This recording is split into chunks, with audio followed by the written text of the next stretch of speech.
Hello students, let's see the question. So the question says which of the following reaction is not feasible. Feasible का क्या मतलब है?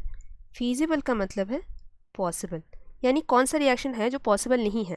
तो ये जो क्वेश्चन है ये डिस्प्लेसमेंट रिएक्शन से आए हुए हैं. अब ये डिस्प्लेसमेंट रिएक्शन किसके ऊपर बेस करके होता है? डिस्प्लेसमेंट रिएक्शन रिएक्टिविटी सीरीज के ऊपर बेस करके होता है, जिसको अदरवाइज मेटल रिएक्टिविटी सीरीज यहाँ हम कहेंगे, क्योंकि ये जो क्वेश्चन है इसमें मेटल का ही बात किया जा रहा है. अगर एनायन की डिस्प्लेसमेंट होता है तो उसका भी अलग से रिएक्टिविटी सीरीज होता है. तो यहाँ जो दिए गए ऑप्शंस है, ऑप्शन में से जो मेटल लिखे हैं उसको पहले हम लिख लेते हैं रिएक्टिविटी सीरीज के अनुसार.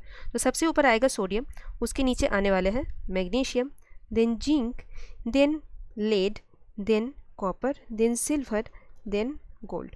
तो इस तरीके से रिएक्टिविटी डिक्रीज हो रहा है. जितने डाउनवर्ड हम जाएंगे तो उतनी ही रिएक्टिविटी विल बी डिक्रीजिंग. ठीक है.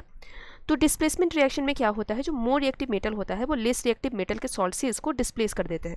यानी अगर इस तरीके से देखें तो A प्लस बी सी, अगर ऐसा रिएक्शन होता है तो हमें ए सी प्लस बी मिलेगा. जब A जो है वो मोर रिएक्टिव है एंड B जो है, बी सी जो कम्प्लेक्स था, बी सी जो कंपाउंड था, उनमें B जो है वो लेस रिएक्टिव है. ऑलराइट. तो ये बी सी कंपाउंड में से बी को रिप्लेस कर देगा ए और बन जाएगा ए सी, बी अकेला रह जाएगा.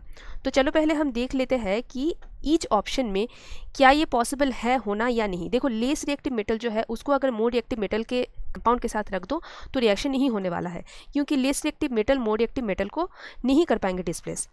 तो पहला ऑप्शन क्या है? गोल्ड है, साथ में कॉपर का एक कंपाउंड है. तो क्या गोल्ड कॉपर को डिस्प्लेस कर पाएगा? ये पॉसिबल नहीं है, क्योंकि यहाँ देख लो आप कि गोल्ड जो है, gold is less reactive than copper, copper ऊपर है. सो दैट इज़ वाई ये वाला रिएक्शन पॉसिबल नहीं है और आपको पहले ही आंसर मिल गया है. तो बी सी डी में जो ऑप्शन है उसको भी थोड़ा थोड़ा देख लेते हैं. क्या जिंक कॉपर को इसके कंपाउंड से डिस्प्लेस कर पाएगा? बिल्कुल कर पाएगा, क्योंकि कॉपर से जिंक जो है वो हाईली रिएक्टिव है. ठीक है. जिंक जो है वो मोर रिएक्टिव है कॉपर से. सो ये पॉसिबल है. सेम लॉजिक में मैग्नीशियम भी सिल्वर से मोर रिएक्टिव है, तो ये भी पॉसिबल है. सोडियम भी लेड से मोर रिएक्टिव है, तो ये भी पॉसिबल है. तो the correct answer is a. I hope ये समझने में आपको कोई डिफिकल्टी नहीं है. Thank you so much.